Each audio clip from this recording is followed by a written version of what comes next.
Chapter 6, Part 5. Now what we're going to do is look at revenue recognition over time when there is an overall loss on the contract. Now, construction in progress is an asset account, and billings on construction in process is a liability account. And when presented on the balance sheet, these two accounts are netted together. If billings exceeds construction in progress, then it is shown as a current liability. If construction in process exceeds billings, then it is shown as a current asset. Now, here's the thing to remember. We have two types of contracts. We have percentage of completion and completed contract. Percentage of completion, as you know, we recognize revenue and gross profit over time. And for completed contract, we don't do anything until the contract's finished. Now, if we have a period loss for percentage of completion, we book the loss in the period, but for completed contract, we do nothing.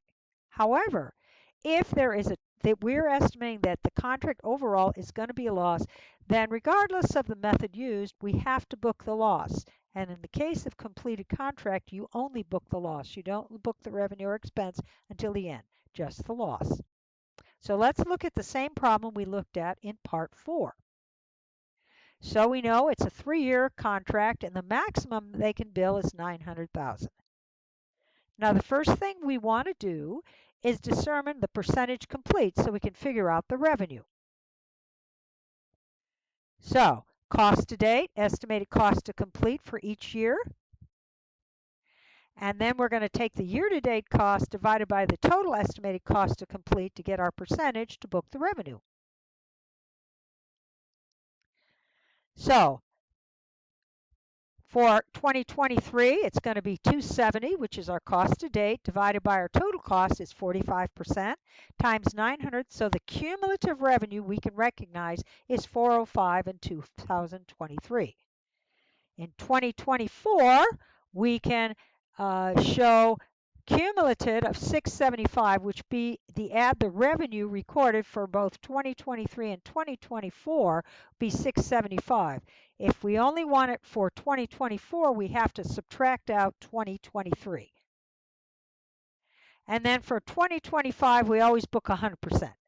That's our final year. So now let's take a look at what this looks like.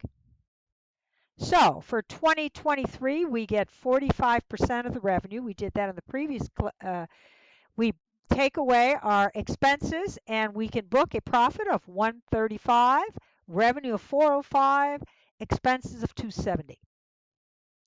2024, we can book $270 because we're going to take our 75% of our total revenue minus the revenue we recorded in the prior year to get our $270. Now, here's the problem.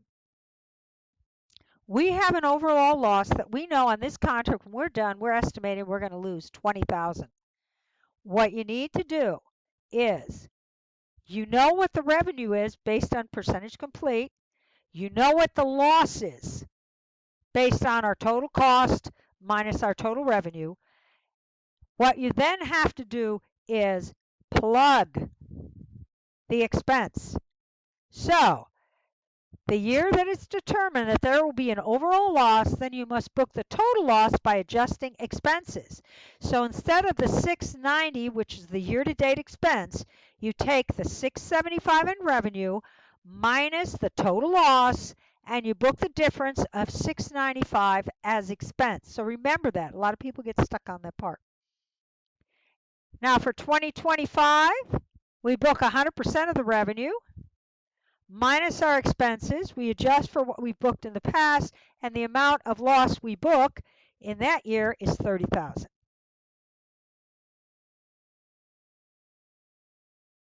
Remember, when you add up each year, they should equal our total loss.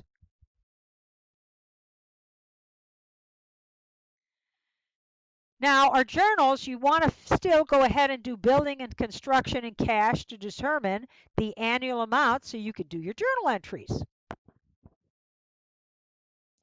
Now again, here are your journal entries. Remember, your book, You book the loss to construction in progress and the revenue based on percentage complete, and the construction expense is a plug.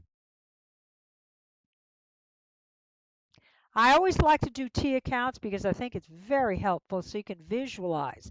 And I would do this as you're doing your journal entries, because this will tell you if you've done it correctly, because as you know, you've got to book that you've got to balance it out and clear out. When the project's done, you have to clear out construction in progress and billings on construction. So what about completed contract? Well, in 2023, so you book nothing, and then in 2024, if the loss is permanent, then you have to recognize it.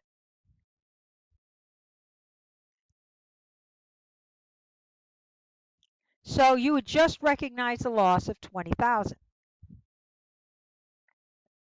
And then in 2025, you'd show the difference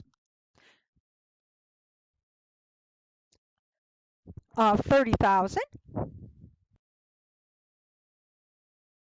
Here's your journal entries. These are what they look like when you have completed contract. As you see, you're only booking that loss in 2024 and the loss in 2025.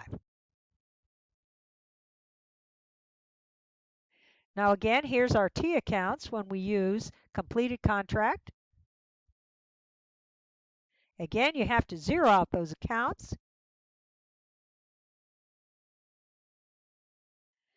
So when you look at this, when you have a total loss, this is what it looks like for percentage of completion, and this is what it looks like for completed contract.